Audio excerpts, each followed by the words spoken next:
لا يزال الخير حيا لا يزال إن في الدنيا سلاما وظلال.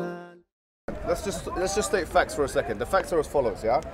That upon the invention or the establishment of the State of Israel in 1948, May the 15th or whatever it was, there was a mass exodus of, let's say, 700,000 Palestinian individuals. They were displaced, and that became 5.5 million refugees according to the UN. We can't deny the fact that Palestinians have been displaced from a home they had once called their own. Now, whether you want to put that down to the Holocaust or not, that's aside the point. Actually, this is a conflation of different points.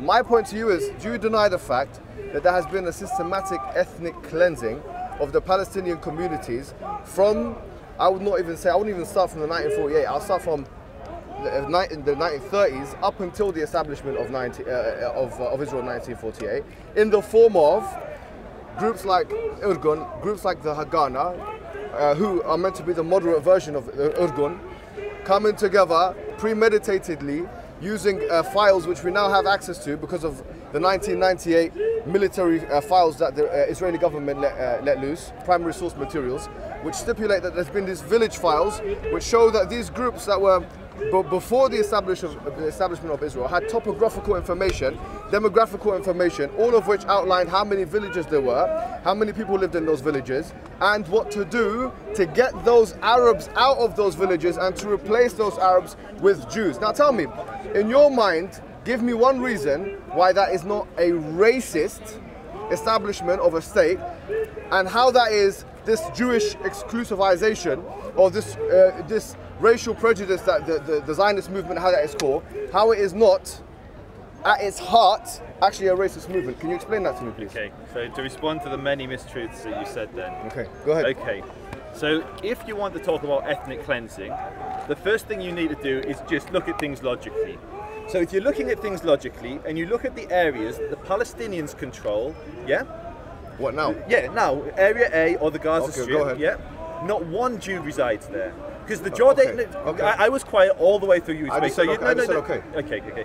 So, when the Jordanians conquered the West Bank and conquered Jerusalem, yeah, they conquered it and they declared the West Bank part of Jordan, as I'm sure you know. Okay. And the British recognised this usurping of the land and declaring it as Jordanian. So when the Jordanians conquered the West Bank, they enacted a law that said Jews aren't allowed to live here. The Palestinian National Authority has continued that law and forbade any Jew from living in Area A. When the Egyptians conquered Gaza in 1948, they also enacted a law which forbade any Jew from living there. I've got Jewish friends of mine that come from the Gazan Jewish community that were expelled from their home, ethnically cleansed from their home, and driven out.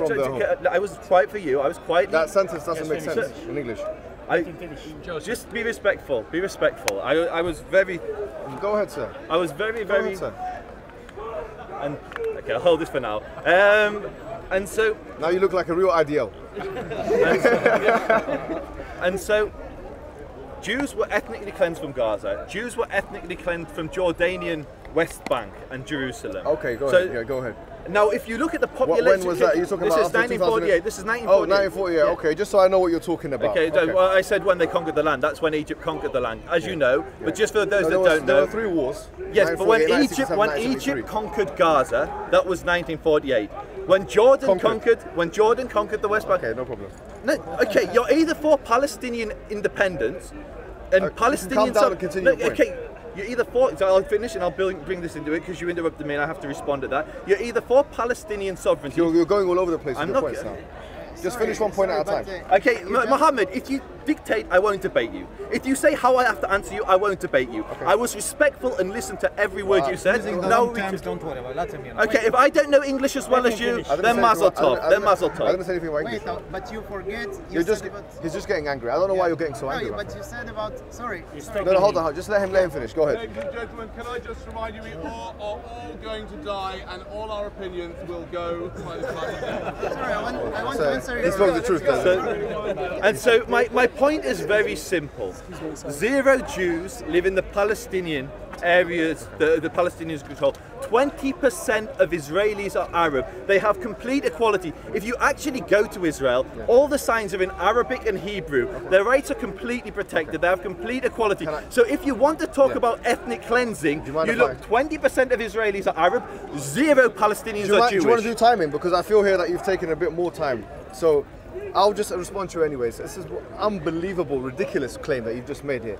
The Gaza Strip is blockaded. There is a blockade on the Gaza Strip. People cannot go in and not come out. You're talking about Jews don't live in Israel. That's only after 2005 where Ariel Sharon decided to take the settlements, which were illegal settlements according to UN, illegal settlements according to the international community. Not one country recognized them in Gaza or the West Bank. Ariel Sharon decided to take those last individuals that lived in the Gaza Strip out of the Gaza Strip in 2005. What you're saying is, actually there's no Jews living in Gaza. What a ridiculous claim to make. No Palestinian can come out of Gaza or can come into Gaza. You're talking about no Jews coming into Gaza as if it's some kind of tourist resort which stops Jews from coming in because of some anti-discrimination law. How ridiculous are the claims that you're making, my friend? That's point number one. Point number two, you're talking about ethnic cleansing. He's here talking about ethnic cleansing. Tell me what ethnic cleansing means to you. For me, ethnic cleansing could either mean one of two things: genocide and or expulsion from the land. Now you have to explain to me how it is that Palestinians who lived in Palestine could possibly ethnically cleanse a Jewish immigrant community who came from Europe. That makes no sense in any way, shape or form, unless you think, as biblical scholars that you and I both know would say, do think, that actually those individuals that are the Jews have an inherent biblical right to the homeland. Which is that your opinion? You can explain that in your rebuttal. So if you do think that, then you can potentially make a case for ethnic cleansing. But otherwise, it's the most ridiculous, absurd comment that you could make in this discussion right here and right now. Especially considering also that almost every 2 years or every once in a while, periodically, you find that the Israeli Defense Forces, the IDF, they attack and bombard the already blockaded Gaza Strip. In 2006 they attacked Lebanon. In 2014 they attacked, 2008 they attacked Gaza. In 2014 they attacked Gaza. And knowing full well that there is a discrepancy and disparity in the strength and the size of the military capabilities of either the Gazans and or comparative to the IDF. That is what you call ethnic cleansing. That is a systematic ethnic cleansing which started before the establishment of the State of Israel in 1948 and continues until this day, and is only acquiesced to by the political elites because of the Israeli lobby and other such forces which act as a crippling force for those who want to speak the truth. Now you can have your opportunity to speak the truth right here and now, or you can decide to be as racist, and I'm going to use the word racist, and completely unfair in terms of your analysis as you have been in considering that there's been an ethnic cleansing of Jewish people and not an ethnic cleansing of Palestinians. It seems like you don't want to open your eyes to what's happening to Palestinian people. You can only have that belief. You can only have that position if you yourself value Jewish blood more than Muslim or Palestinian blood. Go ahead. Okay, so first of all, you're getting your dates massively mixed up, mate. Okay, so go ahead and correct I said in 1948, Egypt conquered Gaza, yeah? So, you said this before. Yeah, I know, but you said you started talking about the disengagement plan in 2005. I'm saying the Jews were... We're not talking just about 1948. No, I'm saying the Jews... Shut up. It's all just digital information in a virtual reality. Do you want to time? Someone time him. Give him 3 minutes. 3 minutes is good, yeah? 3 minutes is good because that way we can't accuse each other. Give him 3 minutes. 3 minutes good for you. Give him 3 minutes. I won't talk. Go ahead. So, I'll address. We're kind of going around in circles, but just want to establish when I talked about the Jews being ethnically cleansed, that was in 1948 by the Egyptians and the Jordanians, and then the laws were continued by the Palestinians when they took control. That's that. So you can talk about the disengagement plan, but you're confusing your dates. The second point, you started talking about actual populations being driven out of places. If you actually look at the Jewish communities from, say, your country, Egypt, that's where I was told by, I think you, that you're originally from, an Egyptian. The Jews were driven from Egypt. The Jews were driven from all of the Muslim world. We'd lived there before the birth of Islam, and then the Muslims drove us out of those land. 1 million Jewish refugees had to flee to either Israel, America, or Europe. Yeah, 1 million Jewish refugees.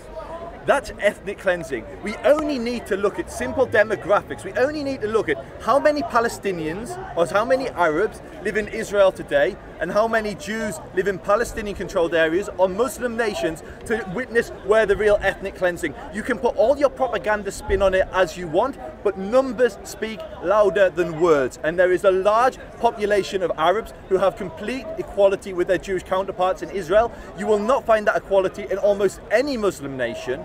For instance, in the Jewish state, there are Muslim, in the Jewish state Israel, there are Muslim politicians, there are Arab political parties, yeah?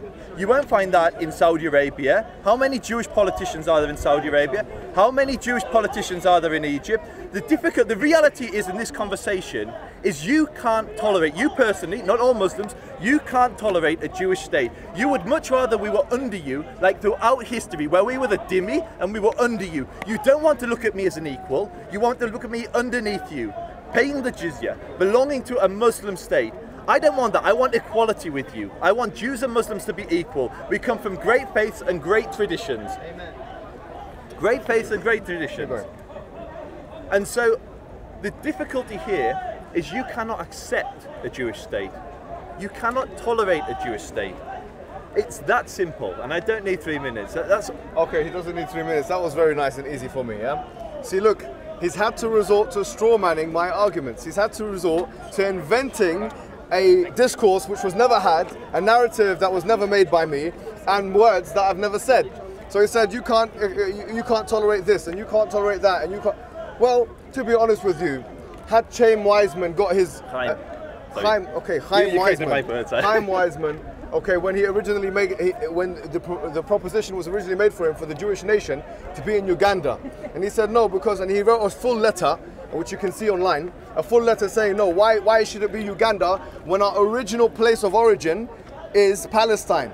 And he had the same argument that this man just had. It's a biblical argument. It's an argument of ethno. So hold on, excuse me.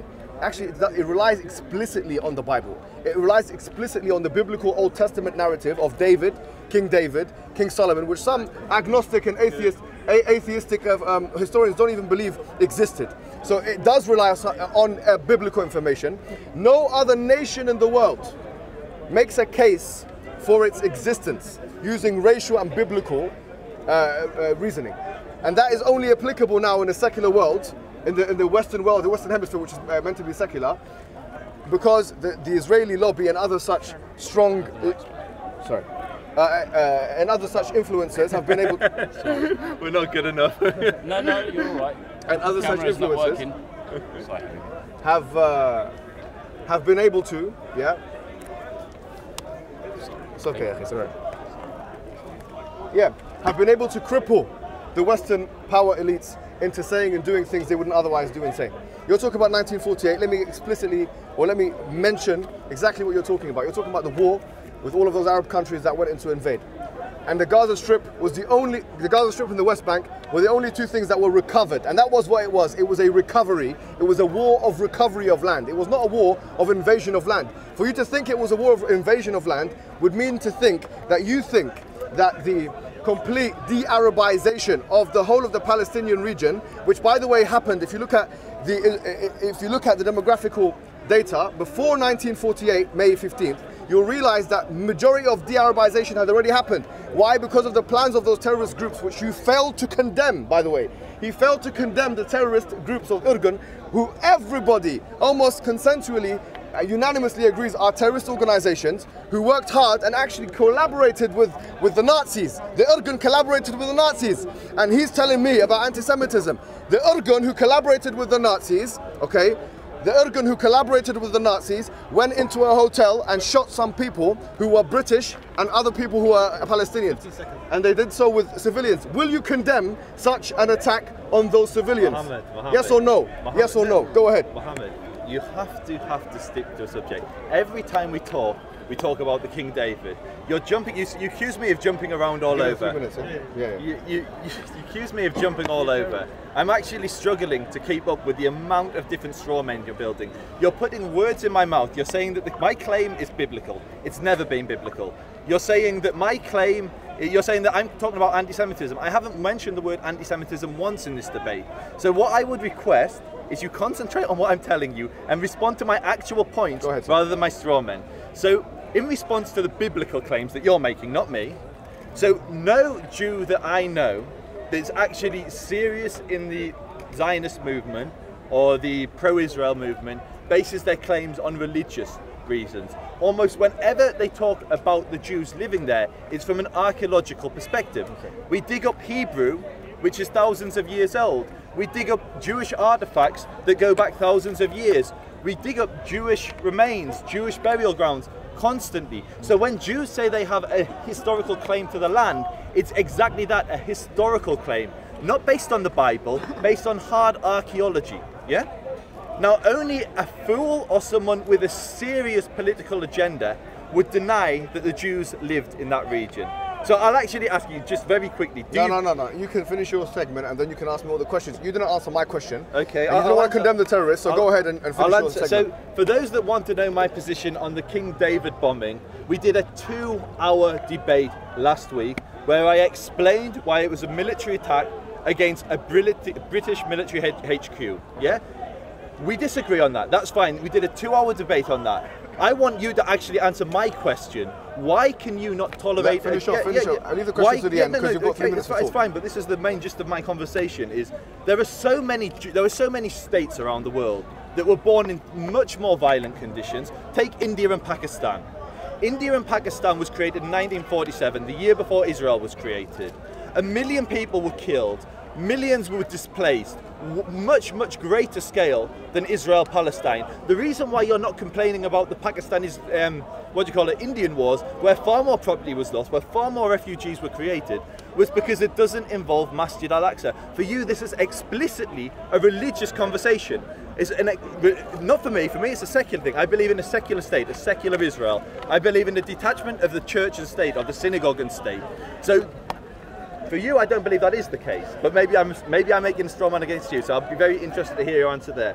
The second point was... 15 seconds. I've got 15 seconds, okay, forget the second point. Well, Okay, we'll just still... right. So, you see, this is what you expect. You expect to stand with a Muslim and for them to make a religious case. I have not made a religious case. I have not spoken about Masjid al-Aqsa. That's what you have said. And then you have the nerve to say that I am straw-manning you. I have not made the arguments you are refuting today. Not today. No, I have not made those arguments in my life, and you'll never find anything in the public record of me saying anything about a Muslim settlement or something like that, or discussion about Islamic Palestine. I've never done it. I've only had the same conversation as you're having. However, you have to differentiate between Islam and Judaism, in the sense that Islam is a religion and Judaism is a religion and an ethnicity. So it's a ethnic religious grouping. I've asked you a question. It's a very simple question.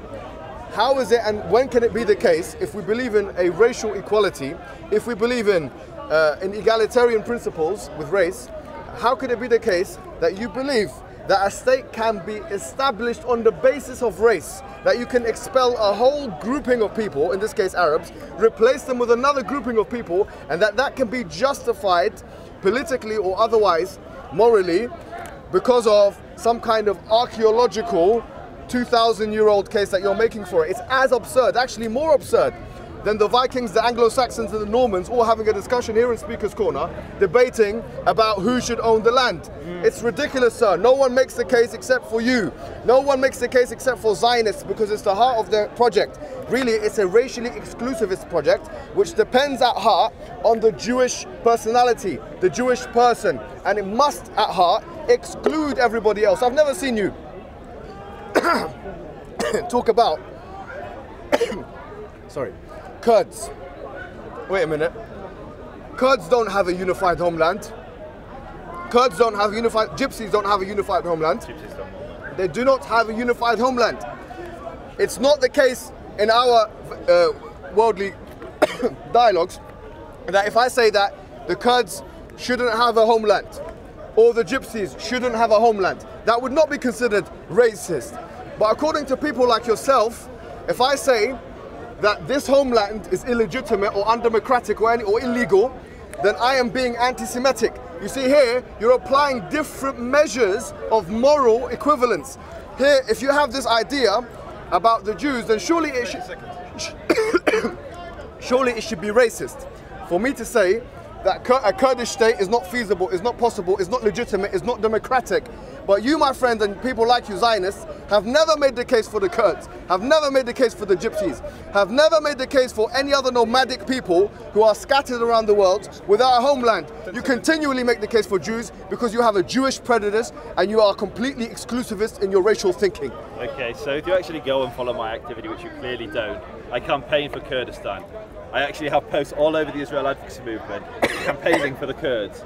So that aside, I want to actually deal with the crux of your conversation. And it literally comes back to numbers again. Anybody who's watching this, we've only got a few cameras, anyone who's watching this, shout out to, actually I'm not going to shout out all the channels. If you look at a nation like Saudi Arabia, which is a Muslim country, there are 0 religious Jews allowed to practice there. Jews aren't allowed citizenship there, yeah? So if you look at a country like Saudi Arabia, there are no Jews. If you look at Israel, 20% of the population are ethnic Arabs who have complete equality with the Jews. Salam Gibran, who is an ethnic Arab Christian, is the highest judge in Israel, and he sent a Jewish prime minister and a Jewish president to jail. The Christian Arabs are the best educated religious minority in Israel. Say that again? The Christian Arabs are the best performing in terms of qualifications from universities and schools, religious minority, or religious group, not minority, religious group in Israel, yeah? So that's the relationship of Arabs and Jews in Israel. Now let's look at the Arabs and Jews in Saudi Arabia. There are none. Now let's look at the Arabs and Jews in Iran. The Jews cannot serve in the military. The Jews cannot take up office to many positions in government above Muslims.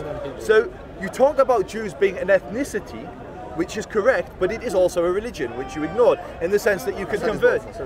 Yeah, but I'm saying you can convert. So just like for me to go to Saudi Arabia, I need to convert to Islam, yeah? I need to take the Shahada, and then I can go on Hajj. Until then, I'm forbidden from even entering the cities of Mecca and Medina. I'm forbidden from driving down certain roads. Israel's the complete opposite. There are many non-Jews that are residing there, that have full citizenship, be they Arab, be they recent immigrants. You don't have to convert to Judaism to move to Israel, unlike in the Muslim nations. So you present your worldview as being more pluralistic, but it's not pluralistic at all, because it abolishes anyone from a different faith group from even entering the city of Mecca and Medina. All right, so let me just quickly answer what he's saying. City of Mecca, Medina, Mecca, quickly to answer what he said. Mecca, where the pilgrimage happens, is one of the largest gatherings in the world. Usually people, when they congregate and they come around the Kaaba, there are many deaths that happen because of stampeding, etc. There are millions of people, over 1 million people that congregate on Hajj. Now what you're saying is, let's have a visitor's visa so that we can make it an even more overcrowded situation in Mecca, and so we can have even more Muslims killed and go back to your policies of ethnic cleansing that you're used to. But having said that, what I'm saying is, actually, what you've said about Iran, about Saudi Arabia, about all the other countries, is none of my business. I'm not an ambassador to Iran.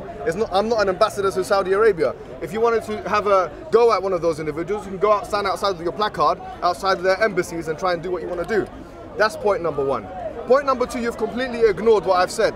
The reason why I keep talking about King David is because it's unanimously agreed upon almost everyone, all of the international organizations, including the Haganah, by the way, that they were a terrorist organization which committed a terrorist attack. The reason why I highlight that in particular is because I want to expose the fact that when it comes to Jewish terrorism, you're acquiescent. You are okay with it. You don't even want to label it as Jewish terrorism. You don't even want to identify that the killing of civilian people, whether they be British or Palestinian, by Jews is something which is terroristic. If I had been in your position and said the same things, that would be front page news. You have to understand here, people would be attacking me left, right and center.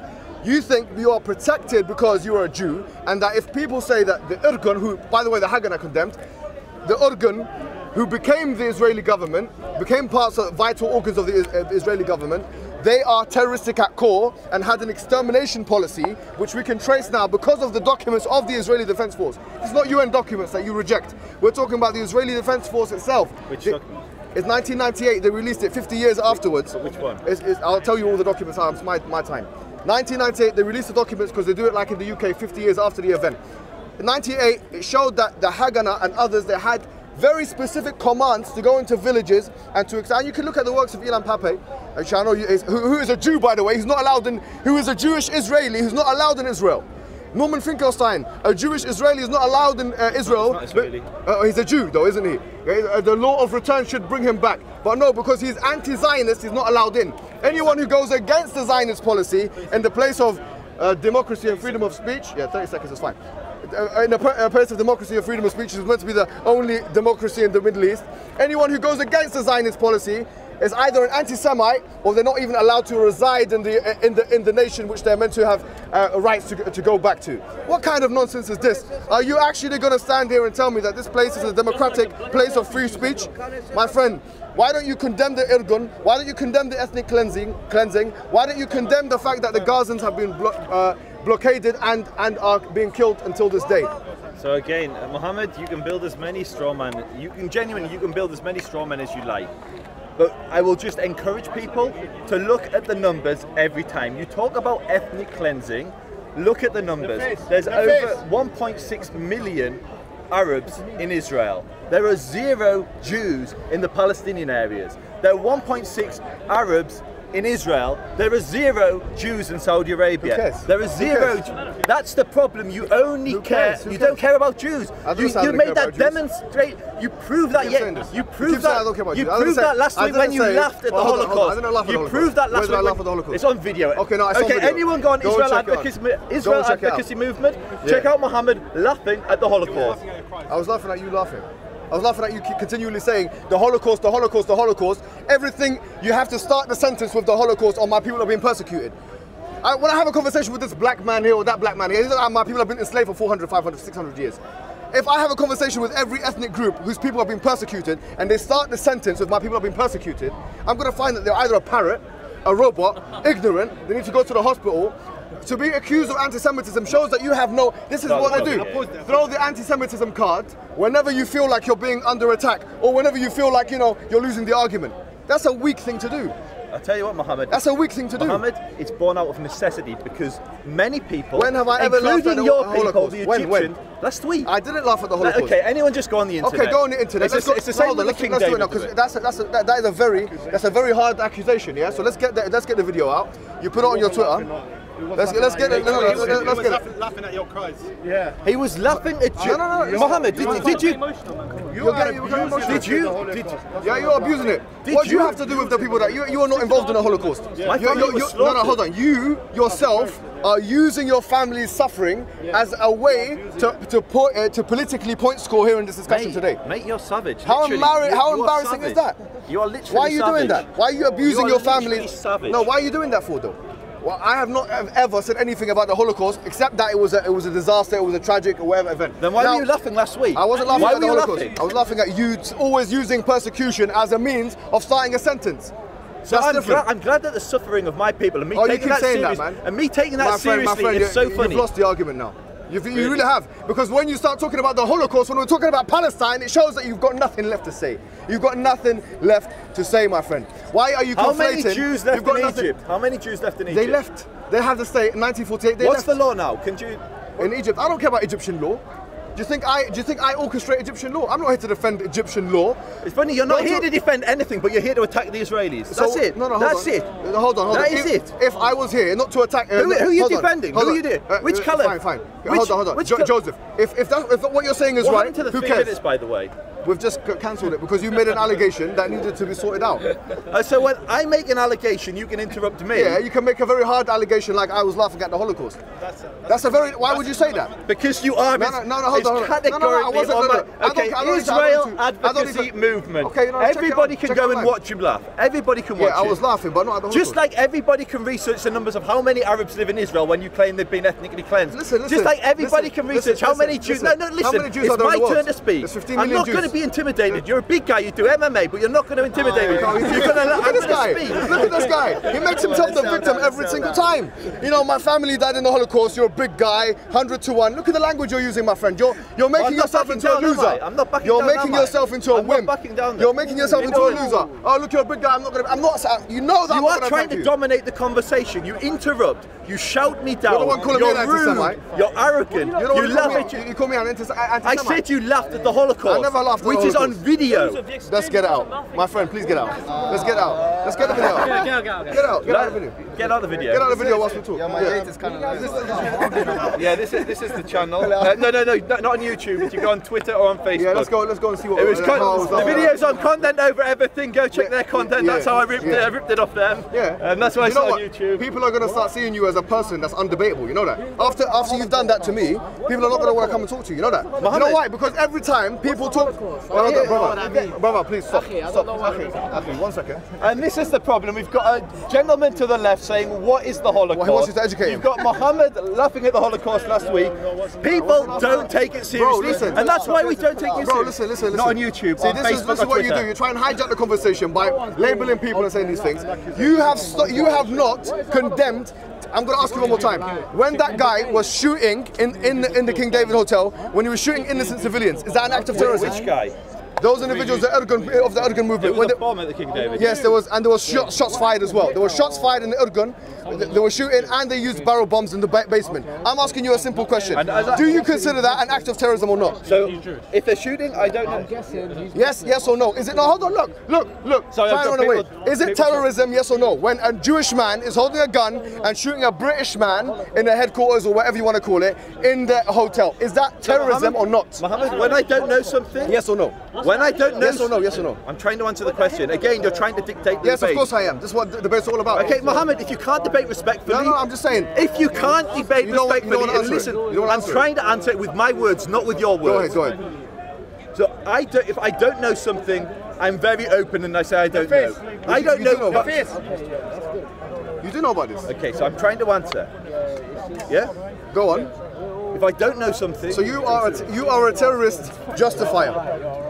So you believe in Mohammed, so should I terrorism just was held up a mirror and you can argue with yourself, mate? terrorism was You okay. can argue with yourself. You can you check believe- out your mascara. is- You can check out your is- beard. is Jewish and you terrorism can okay? argue with yourself. If you love the sound of your voice that much, Yeah. you can argue with yourself, mate. But you don't have any answers. Brother, You don't want let me say to. something. No, bro. No, mate, it's not your argument. But can I say something though? You're involving yourself in a debate you're not part of. Haven't I got a freedom of speech? Everyone else is respectfully listening. Yeah, I'm listening. Then listen. Okay, so I'm asking you. See, look. If it was me on this side, if it was me, Do your thing, innit? if it was me on that side, and he was asking me, ask me at any point, do I condemn any of the innocent civilians being killed? I'll say completely condemn it, and I'll fight against it. Do you understand? Bro, can you calm down for a second, yeah? We all eat, we all sleep, we all shit, we all believe in a God. Like, Amen, I agree. We're not killing no one, we're I not doing agree. no Okay, harm. I agree. Why are you not arguing? Why? Okay. We believe in So God. as we were saying, The yeah, reason Joseph. we're arguing, just so you know, is Joseph. You Mohammed. don't get touched. Mohammed, trust me. Joseph, this is an incident which there's no controversy around it. I've picked that incident, I've hand-picked that incident in particular. Brother, look, I'll hug you. Yeah, I'll hug you, okay. thank you, my friend, yeah, thank you. Do you know what I mean? Yeah, thank you, my friend. It's all entertainment here. All right, cool. First time I've been here, Hyde Park. Okay, Akhi, you can have a discussion on that. You one camera there.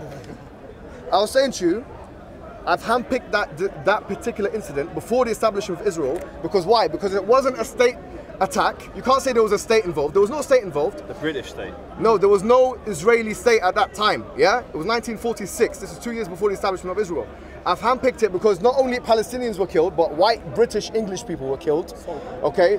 Soldiers, yeah, exactly. Yeah, fine, but they were in a hotel. Those individuals were shot, dead, killed by Jewish individuals who believed in a Zionist state. I keep asking him, is this an act of terrorism? He says no, which to me shows that he does not mind casualties, so long as those casualties are not Jewish casualties. That's what you're saying. Okay, so now That's you're what going to allow saying. me to respond. Go ahead. In my words. So as I categorically told you last week, and you can laugh at my answer all you like, but this is the reason.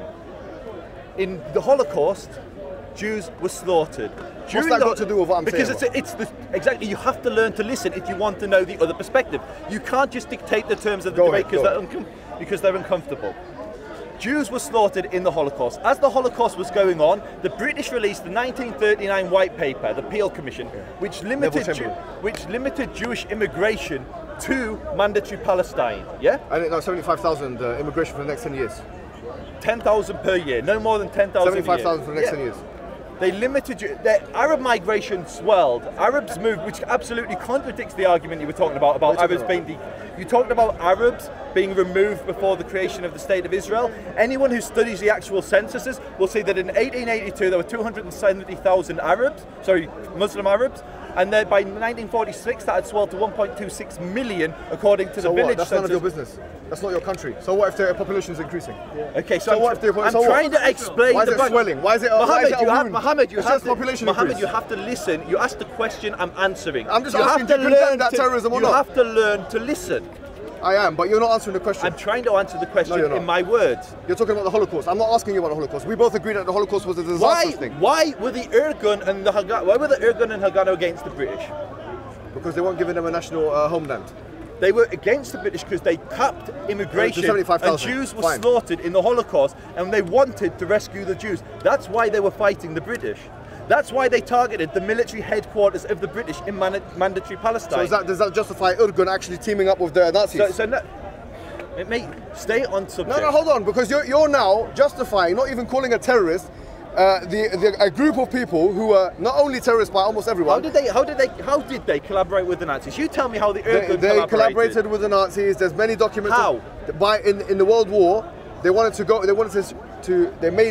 communications with Irgun and the Nazis, because they both had a very similar agenda. Both of them wanted an establishment of Israel so that they can get all the Jews out of that region and into another place. The Nazis wanted to establish Israel. Well, they wanted to get the Jews out of their country, didn't they? Mate, literally. Yes or no? They had a very similar agenda. The Jews, and that's why I believe, and I'm going to make a very controversial statement today, yeah? I believe here, this is the irony of all, mother of all ironies. You know why? Because you keep talking about the Holocaust. Well, actually, I can tell you 5 or 10 things which are very similar between Nazis and Zionists. One of them is that they both stress an ethnic identity as a main reasoning for their existence. Number 2, their homeland is based on ethnic national basis. What about the Palestinians? Number 3, they both use ethnic. Are as well. Hold on. Number 3, they both use ethnic cleansing as a policy. Number 4, they don't tolerate minorities, and they pretend to play with democracy. That's what I believe. Mate, you're so an it's very similar. Lunatic. Anybody can check the numbers. Just because anyone can check the laws. Your family were attacked by the Holocaust. You should, my friend, be in a better position now. Say, okay, well, I can see the horrors of the Holocaust. I don't want to transpose that into another community. And this is exactly the problem with people like you, Muhammad. What's the problem? I'm making this factual statement. Because you look at the world with such twisted and corrupted eyes. Why is it corrupt? It's just subjective statement from your behalf. Okay, so let's just compare what you said, yeah? Yes, go ahead. Palestinians, what's their claim? Are they an ethnic cultural group? What are you talking about, man? What's their claim? It's not monolithic. They're not a monolithic entity. And neither are the Zionists. Well, I'm not saying that they are, but the Zionists... You just did. No, hold on. You just said Zionism and Nazism is the same. No, I didn't say that. You have to listen to exactly what I say, because you can't be academic otherwise. I said that there are similarities between Nazism and Zionism. And some of those similarities entail that Nazism stresses an ethnic, nationalistic base for its existence. Number 2, that they stress that over and above everything else. You've got the friend and the foe, Carl Schmitt, a Nazi, very similar to Bechin. Read both of their works, they're very similar.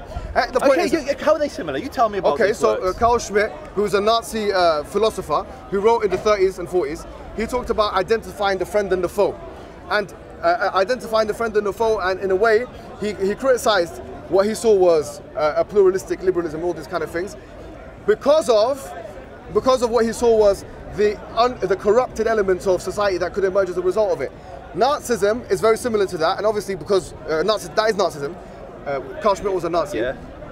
Zionism is very similar to this as well. You said Begin, didn't you? Yeah, Begin wrote a book called The Revolt. Yeah. Have you read it? I've read it. Yeah. Okay. So me too. So as soon as let's see if you've read it. What does he say the first time when you open the book, page 2 or 3? What does he say? I don't know what he says. Okay, so let me tell you what he says. Because when you read a book.